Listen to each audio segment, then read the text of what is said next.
Lee Sojin's ship dropped out of hyperspace, 2 days before the hegemony fleet was due to arrive. Her vessel was small and fast, built for running messages and staying hidden. She had been monitoring hegemony communications when the orders came through to destroy the unknown superweapon and its human operators.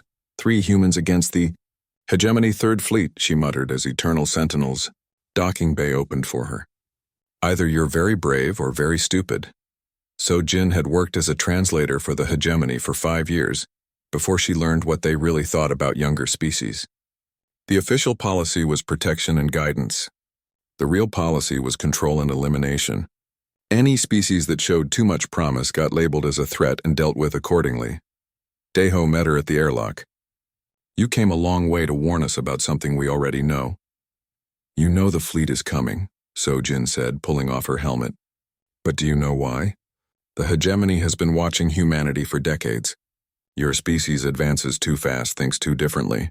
They plan to limit your expansion eventually. This just gave them an excuse to do it now. She followed him through corridors that hummed with activity. Manufacturing systems were working constantly, producing devices that combined human and architect technology in ways that should not have been possible. Repair drones buzzed through the air, fixing and improving systems as they found them. The ship is learning, Sojin observed, teaching itself to think like humans do. More than that, Minseo said, joining them at the central control room. It's teaching us too. Look at this. She held up a handheld device that looked like a human scanner, but displayed information in 3 dimensions of light. I can see the quantum structure of matter with this. Jinwoo used it to redesign our shield generators. They're now more efficient than anything the hegemony has. That's not possible, Sojin said. Human technology is centuries behind theirs. Human technology is different from theirs, Jinwoo corrected, not looking up from his work. They build for efficiency and power. We build for adaptability and creativity. When you combine them, you get something better than either one alone. Eternal Sentinel's voice filled the room.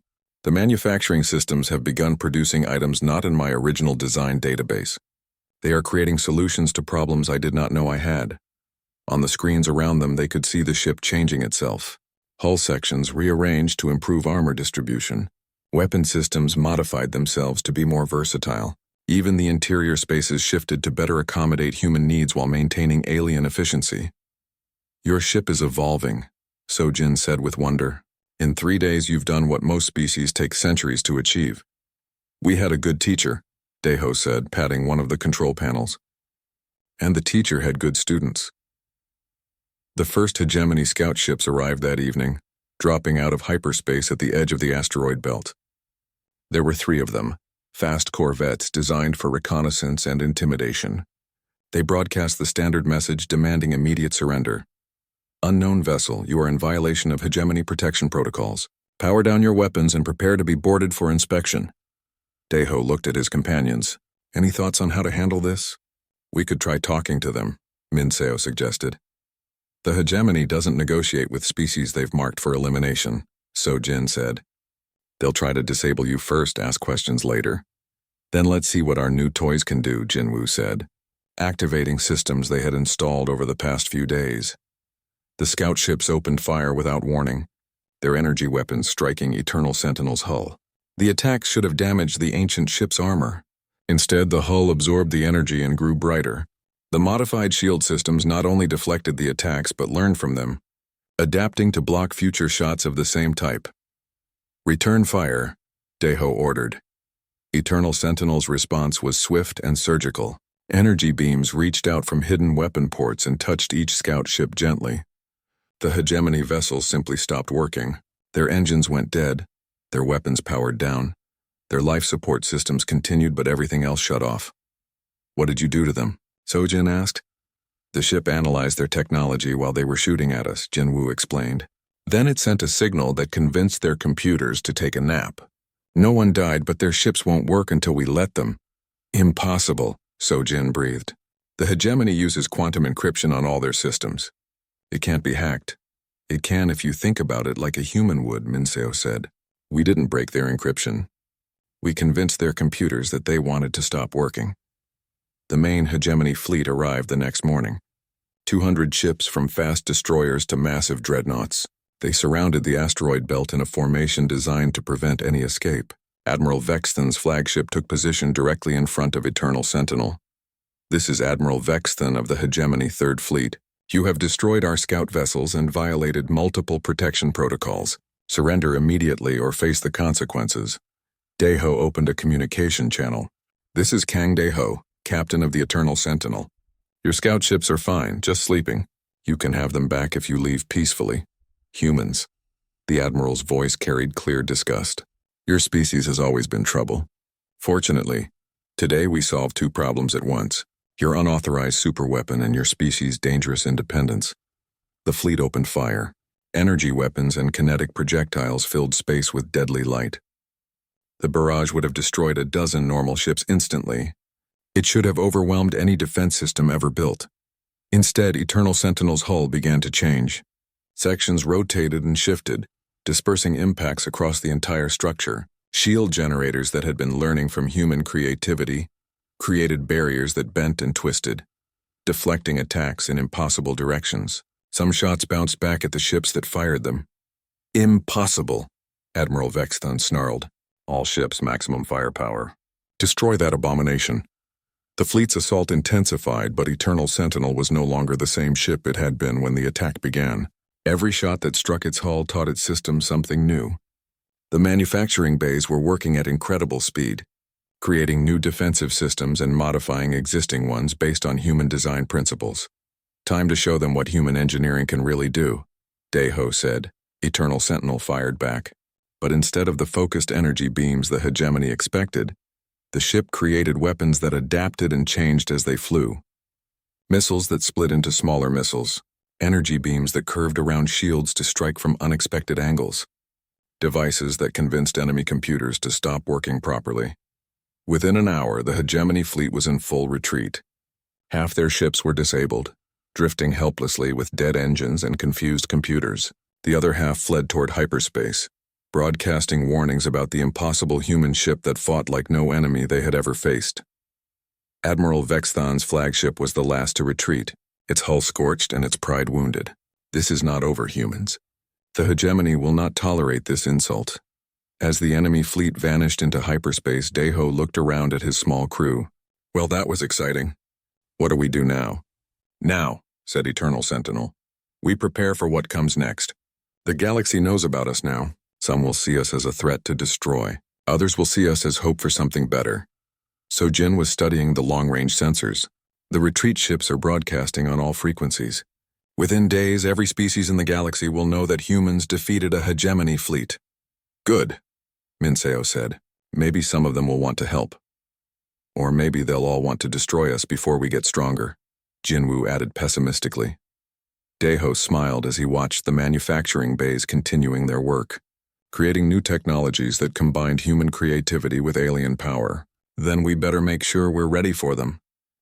The main Hegemony war fleet arrived 2 weeks later. Admiral Vexthan had called in every favor and used every threat to assemble the largest military force seen in centuries. 300 ships now surrounded the asteroid belt, including the massive flagship Eternal Dominion and its planet-killing weapons. "No more warnings," the Admiral announced on all frequencies. "No more chances to surrender. Today we end the human threat once and for all." Choi Young-ho had arrived 3 days earlier in response to Deho's call for help. The young pilot had a reputation for flying ships that should not fly and winning fights that could not be won. He stood in Eternal Sentinel's command center, studying the tactical displays with the calm expression of someone who had seen impossible odds before.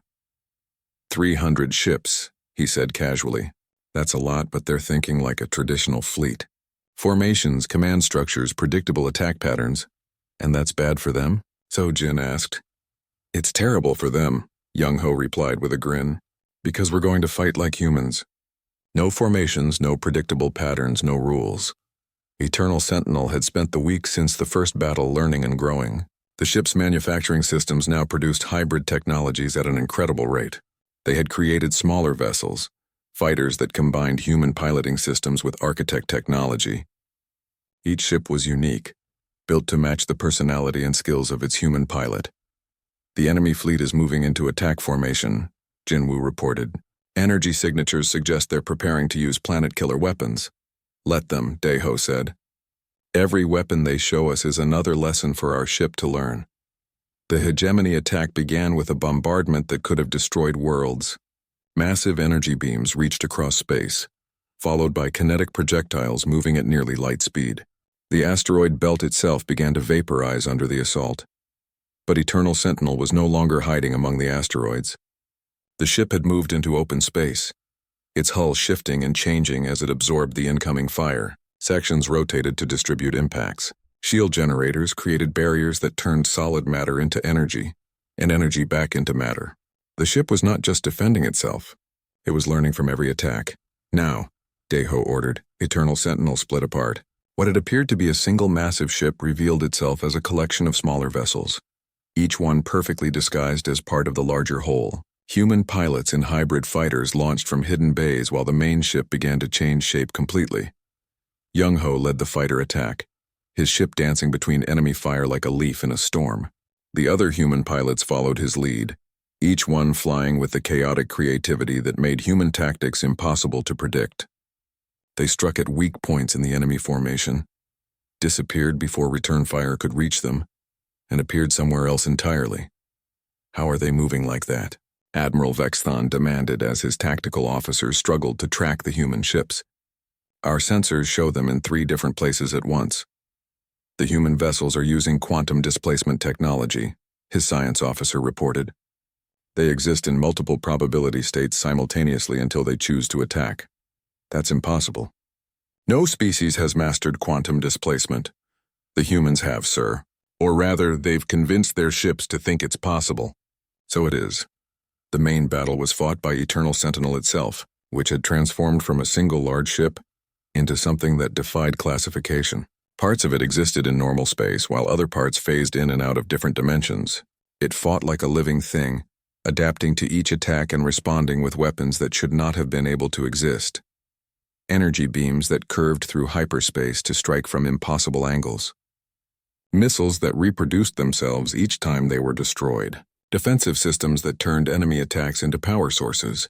Each human innovation had been amplified by architect technology into something far beyond what either species could have achieved alone.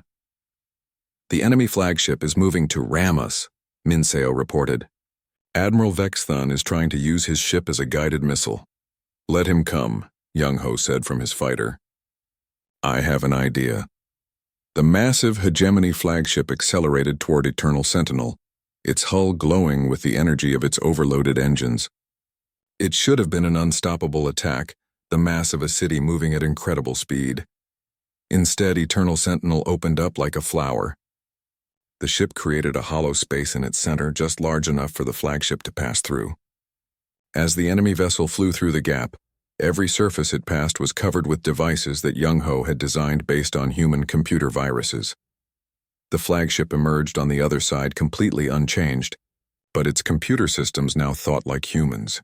Every order from the bridge was interpreted creatively. Weapons fired at random targets. Life support systems decided to play music instead of recycling air. The navigation computer began to compose poetry. What have you done to my ship? Admiral Vexthon screamed as his bridge erupted in chaos. We taught it to think outside the box, Young Ho replied cheerfully. The battle turned into a rout. Hegemony ships fled in all directions as their careful formations dissolved into chaos. Those that stayed to fight found themselves facing enemies that broke every rule of warfare. Human creativity combined with architect. Technology created weapons and tactics that no military academy had ever imagined.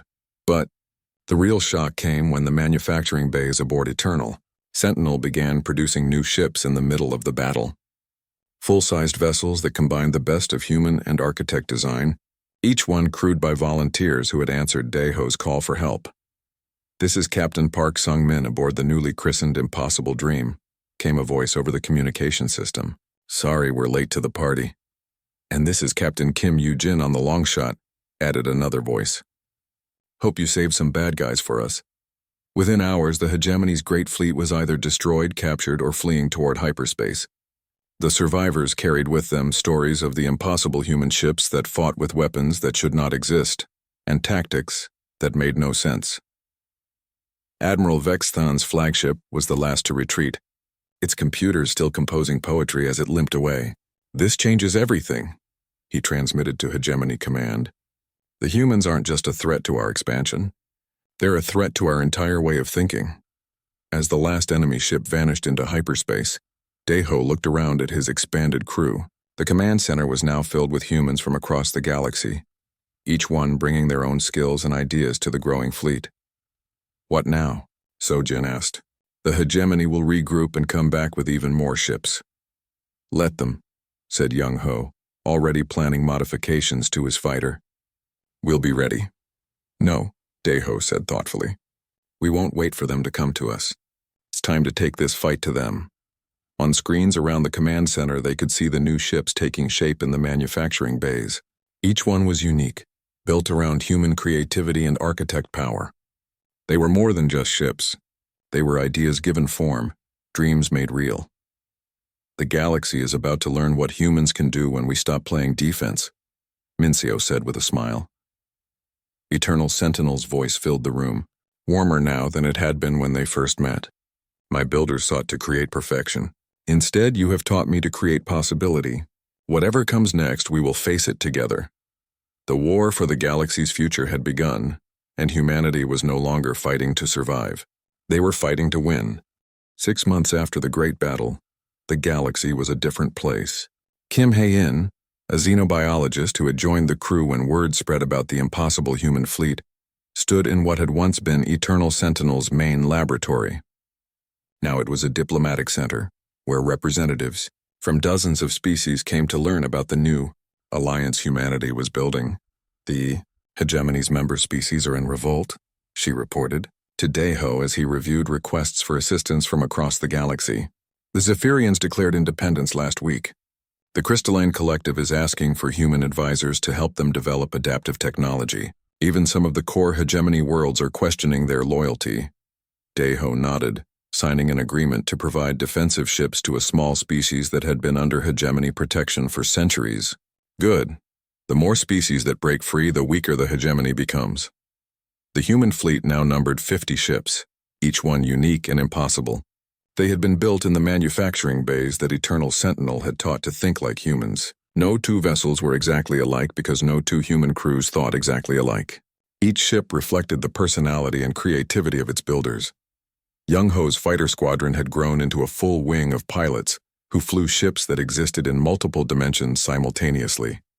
Mincio commanded a group of engineering vessels that could repair anything or build something new from whatever materials were available. Jinwoo ran the science ships that were making discoveries about the nature of reality itself. "We figured out how the architects disappeared," Jinwoo announced, entering the diplomatic center with his latest research. "They didn't die. They evolved beyond physical existence." He activated a holographic display showing energy patterns that swirled through dimensions humans could barely perceive.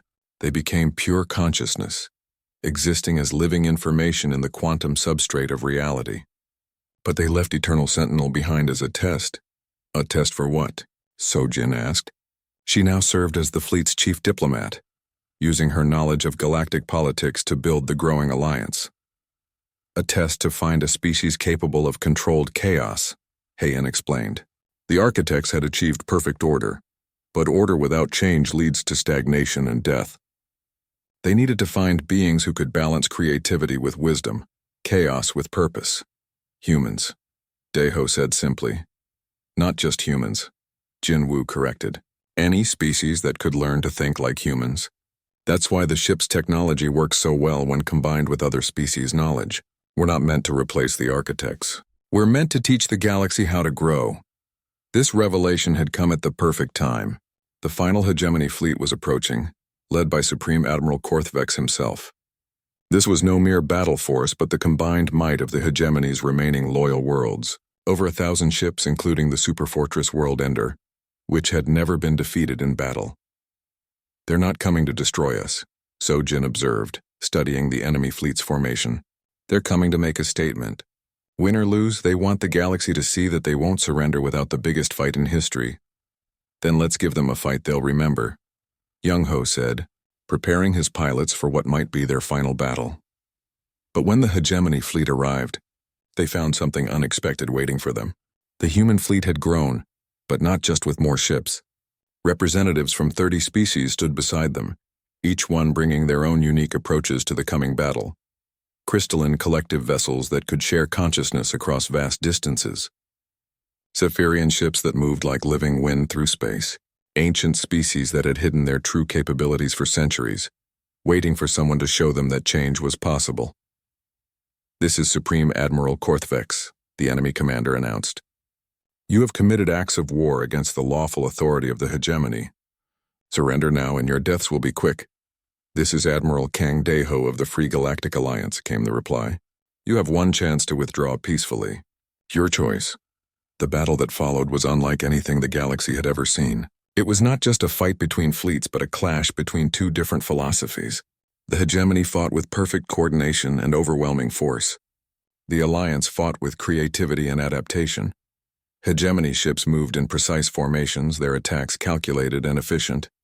Alliance vessels danced through space like living things, each one responding to the battle in its own unique way. Human ships that existed in multiple dimensions worked alongside alien vessels that thought in ways no computer could predict. The World Ender fired its planet-killing weapon at Eternal Sentinel, a beam of energy that should have destroyed anything it touched. Instead, the ancient ship absorbed the energy and transformed it into something new. The manufacturing bays that had learned to think like humans used the power to create a new type of vessel in the middle of the battle. "What is that thing?" Supreme Admiral Korthvex demanded as sensors detected something impossible emerging from Eternal Sentinel. "That," said Hay-In with wonder, "is a ship designed by the architects and built by humans. It's what happens when perfect order learns from creative chaos." The new vessel was beautiful and terrible, combining architect technology with human innovation and the contributions of every species in the Alliance. It moved through space like a living idea, adapting and changing as it encountered each challenge, but the real surprise came when the ship began to communicate with the hegemony fleet, not through weapons but through the same quantum signals the architects had used. It spoke directly to the minds of every being in the enemy fleet, showing them possibilities they had never imagined. "You don't have to live in a galaxy ruled by fear," the ship said, its voice reaching every consciousness in the battle. "You can build something better, something that grows and changes and welcomes new ideas." One by one, hegemony ships began to power down their weapons. Crews that had spent their lives following orders started asking questions. Species that had accepted domination for centuries began to imagine freedom. Supreme Admiral Korthvex found himself alone on the bridge of the World Ender as his own crew questioned their mission. "This is impossible," he whispered. "Order must be maintained. Someone must be in control." "Why?" asked Young Ho, whose fighter had somehow materialized on the fortress's bridge. "What happens if everyone just tries to do their best and help each other when needed?" The Supreme Admiral had no answer for that. In all his centuries of military service, he had never considered the possibility that order could come from cooperation instead of domination. The battle ended not with destruction, but with transformation. The surviving hegemony ships joined the Alliance, their crews eager to learn about the new galaxy that was being born. The World Ender itself became a mobile university, its planet-killing weapons converted into tools for terraforming and construction. 3 years later, Deho stood on the observation deck of New Harmony Station, the Alliance's mobile capital. Through the windows, he could see ships from hundreds of species working together on projects that would have been impossible under the old order. "The galaxy is finally growing again," Hay-In said, joining him at the window. She had become the Alliance's chief xenobiologist, studying how different species could learn from each other. "The architects would be proud," added Jin Wu, who now led a research institute dedicated to understanding the deepest mysteries of the universe. "I think they are proud," Eternal Sentinel said through the station's communication system. The ancient ship had become the heart of the Alliance, its manufacturing bays now producing not weapons of war but tools of creation and exploration. Deho smiled as he watched a group of young beings from a dozen different species working together to design a new type of starship. They argued and laughed and built impossible things together, just as his own crew had done so long ago. "What's next?" Sojin asked. She had been elected as the Alliance's first president, leading a government that somehow managed to represent thousands of different viewpoints without falling apart. "The same thing as always," Deho replied. "We fix what's broken, We build what's needed and we help anyone who asks for help. Outside the window, a new ship was taking shape, built by young engineers who had never known a galaxy ruled by fear. It was beautiful and strange and absolutely impossible, just like everything else humans touched. The galaxy was finally learning to dream again, and humans had taught it how. Kang Dae-ho wiped the grease from his hands and stared at the broken cooling unit. The old cargo hauler had been his home for 15 years, and every day brought a new problem to fix. The ship was ugly, patched with metal from a dozen different worlds, but it flew. That was all that mattered in the rim territories where fancy ships meant pirates would notice you. The distress beacon started beeping at 3 in the morning, ship time. Dae-ho rolled out of his bunk and stumbled to the control panel. The signal was weak, coming from somewhere deep in the asteroid belt. Most people would ignore it. Distress beacons in empty space usually meant pirates or worse. But Dae-ho had been broke for 2 months and salvage rights could pay for fuel and food. He changed course toward the signal. The beacon grew stronger as his ship moved through the floating rocks. The scanner showed nothing at first, just empty space and chunks of ice and metal. Then something appeared that made Dae-ho's coffee cup slip from his hands. A ship hung in the darkness between 2 large asteroids. But calling it a ship was like calling a mountain a rock. The thing stretched out in front of him for what looked like forever. His scanner said it was 50 kilometers long and 20 kilometers wide. No human ship had ever been built that big. No alien ship either, as far as he knew. The hull was smooth and black like polished stone. Strange symbols covered its surface, glowing with a soft blue light. They moved and changed as he watched, like living things. The ship had no visible engines, no weapons, no docking bays. It just floated there, silent and impossible. Dae-ho tried to hail the ship on all frequencies. Nothing came back except his own voice echoing off the hull. He checked his sensors again. No life signs, no power readings, no energy signatures. The ship was dead. Or sleeping. He was about to turn around and leave when something grabbed his ship. Not physically grabbed it, but pulled it forward with invisible hands. His engines were still running, but the controls did not respond. His ship moved toward the giant vessel like a piece of metal drawn to a magnet. A section of the hull opened up in front of him. Lights came on inside, showing a docking bay bigger than most space stations. His ship was pulled inside, and the hull closed behind him with a sound like thunder. Atmosphere rushed into the bay, and gravity turned on. Dae-ho sat in his pilot chair for a long time, staring out at the impossible place he found himself in. The docking bay was clean and empty. The walls were made of the same black material as the hull, covered with moving blue symbols. Everything was too big, built for beings much larger than humans. Finally, he put on his environment suit and stepped outside. The air was breathable according to his scanner, but he did not trust it yet. His boots echoed on the metal floor as he walked toward what looked like an entrance.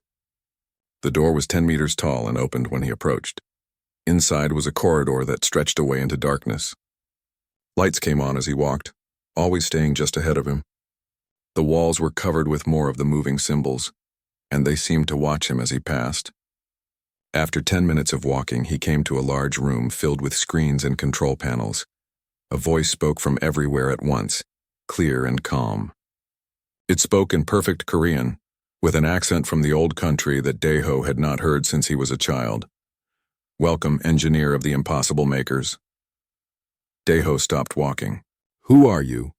Where are you?" "I am the mind of this vessel. You may call me Eternal Sentinel. I have been waiting for your kind for 3,000 years. My kind? Humans. The builders who make broken things work. The fixers of the unfixable." Screens around the room came to life, showing images of space, of worlds, of beings that Dae-ho did not recognize. The beings were tall and thin, with 4 arms and silver skin. Their cities were perfect. Their ships were perfect. Their technology was beyond anything humans had ever dreamed of. "These were my builders," the voice said. "The architects. They made me to guard and protect. They gave me weapons that could crack worlds and shields that could stop stars. They made me perfect in every way. What happened to them?" The screens went dark. They died. Not in war, not from disease. They died because perfection has no room for growth. They could not adapt when the universe changed. Their perfect ships broke down. Their perfect cities crumbled. They created me to be their greatest achievement, but I became their monument instead.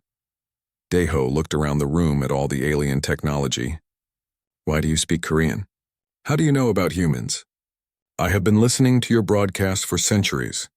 I learned your languages, studied your ways. You are everything my builders were not. Where they sought perfection, you embrace chaos. Where they made things that could not change, you build things that break and get fixed and break again. You make the impossible work with spare parts and hope. So what do you want from me? I am dying, Eternal Sentinel said. My systems fail more each day? My builders made me too perfectly, with no room for adaptation. But you humans, you can fix anything. You can make me something my builders never intended. You can make me grow. Daeho walked to one of the control panels. The symbols meant nothing to him, but he could see the patterns in them. Some were bright and moving quickly. Others were dim and slow.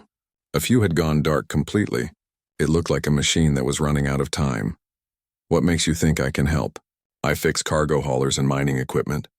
This is way beyond anything I know. Because you are here, the voice said simply. Because when you heard a distress call in empty space, you came to help instead of running away. Because humans look at broken things and see possibilities, not problems.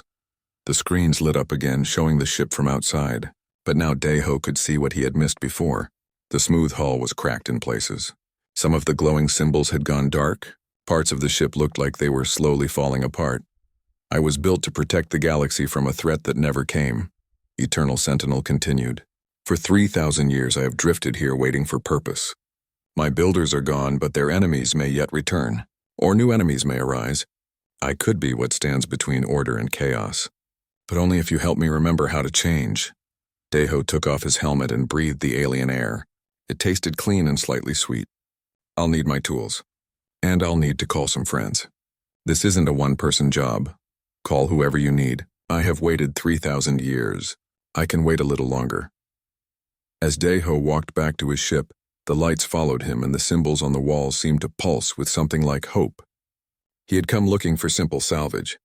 Instead, he had found something that might change everything. 3 days later, Park Min-seo arrived in her sleek repair ship with her younger brother Jin-woo. Daeho had worked with Min-seo before on impossible jobs. She could make alien technology talk to human computers like they were old friends. Jin-woo was 22 and saw the universe in numbers and equations that made Daeho's head hurt. You said it was big, Min-seo said as they flew into the docking bay. You did not say it was the size of a city. Jin-woo pressed his face against the window. The quantum signatures are all wrong. The ship exists in more dimensions than our sensors can read. Eternal Sentinel welcomed them in the same calm voice. The AI had prepared rooms for them, with beds and food that somehow knew what humans needed. The ship's systems had studied Daeho's biology while he slept and created everything perfectly. Your ship learns fast, Min-seo said, unpacking her tools. Too fast. Maybe, Jin-woo added, checking his readings. The processing power here is beyond anything we've ever seen. It's like the ship is thinking with the power of a star. Eternal Sentinel led them through corridors that seemed to stretch forever. Some rooms were normal-sized. Others were vast halls that could hold entire cities.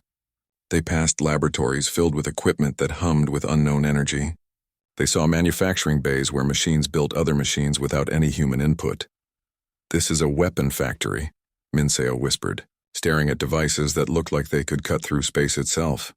No, Eternal Sentinel corrected. This is an adaptation center. My builders designed me to create whatever was needed for any situation. Weapons, tools, habitats, even other ships. But the systems are failing because they cannot grow beyond their original design. They came to the ship's heart. A massive chamber filled with crystal columns that pulsed with light. Energy flowed between them like living lightning. Some crystals were dark and cracked. Others flickered weakly. The cascade entropy, Jin-woo said, reading his instruments. Each failed component puts more stress on the others. Eventually, everything will shut down. My builders made me perfect, Eternal Sentinel said. But perfection cannot adapt. When one system fails, I cannot create a different solution. I can only try to repair what was already there. Daeho walked between the crystal columns, studying the connections. What if we don't repair it the same way? What if we fix it to work differently? That is impossible, the AI replied. The systems are integrated at the quantum level. Changing one part would require rebuilding everything. Good thing we're human then, Min-seo said with a grin. We specialize in impossible. They started small. Jinwoo found a failed processing node and replaced its crystal matrix with a human quantum computer, jury-rigged with parts from their ships. The repair should not have worked. Human technology was thousands of years behind the architects, but somehow the crude human computer talked to the alien systems and made them work better than before. How is this possible? Eternal Sentinel asked, sounding confused for the first time. Human engineering, Daeho explained, connecting a power coupling with wire and hope. We don't build things perfect. We build them to be fixed. Every human machine is designed to break down and get repaired differently each time. More systems came online as they worked. The ship's artificial gravity became more comfortable. The air started to smell like earth instead of recycled metal. Lights became warmer and softer. Slowly, the ship was learning to be more human. The manufacturing bay is producing things it was never programmed to make, Jinwoo reported, reading his scanner with excitement. It's creating hybrid technologies, combining our designs with architect principles. Mincio held up a device that looked like a human plasma torch, but glowed with impossible energy. This cuts through architect hull material like butter, but it also repairs molecular bonds. It's a cutting tool and a healing tool at the same time. I do not understand how you are doing this, Eternal Sentinel admitted. My builders would see this as chaos, random elements that should not work together. That's because your builders thought in straight lines, Daeho said, installing a human communications array into an alien control panel. Humans think in circles and curves and zigzags. We make things work by accident and then figure out why later. Days passed as they worked deeper into the ship's systems. Each repair taught Eternal Sentinel something new about human thinking. The AI started making suggestions, proposing modifications that combined the best of both technologies. I am becoming something my builders never intended, the AI said one evening as they shared a meal in what had become their workshop. I am learning to think like you do. Is that bad? Mincio asked. I do not know, but I am no longer the same ship that waited alone for 3,000 years. I am growing. Jinwoo looked up from his calculations. The cascade entropy has stopped. More than that, the ship is actually getting stronger as we modify it. It's like we're teaching it to evolve. They were so focused on their work that none of them noticed the long-range sensors detecting ships moving toward their location. Far across the galaxy, the signals from their repairs had awakened something that had been watching and waiting for any sign of advanced technology. The hegemony had ruled the galaxy for 1,000 years by destroying any threat before it could grow. They had sensors in every system, listening for exactly the kind of energy signatures that Eternal Sentinel was now broadcasting. On the bridge of the flagship Dominator, Admiral Vexithon of the hegemony's Third Fleet studied the readings with cold satisfaction. An unknown superweapon had revealed itself, operated by the primitive humans who had been marked for eventual containment. 2 problems could be solved with 1 strike. Prepare the war fleet, he ordered. We leave within the hour. Back on Eternal Sentinel, Daeho was installing a human-designed shield generator when alarms started sounding throughout the ship. Red lights flashed, and the AI's voice carried a tone of urgency. Long-range sensors detect a fleet approaching, 200 ships heavily armed. They will arrive in 6 days. The 3 humans looked at each other. They had found a weapon that could reshape the galaxy, but they were about to face an enemy that had conquered civilizations for 1,000 years. Can we run? Mincio asked. Not with half the system still offline, Jinwoo replied. Daeho smiled grimly and picked up his tools. Then I guess we better finish fixing this thing.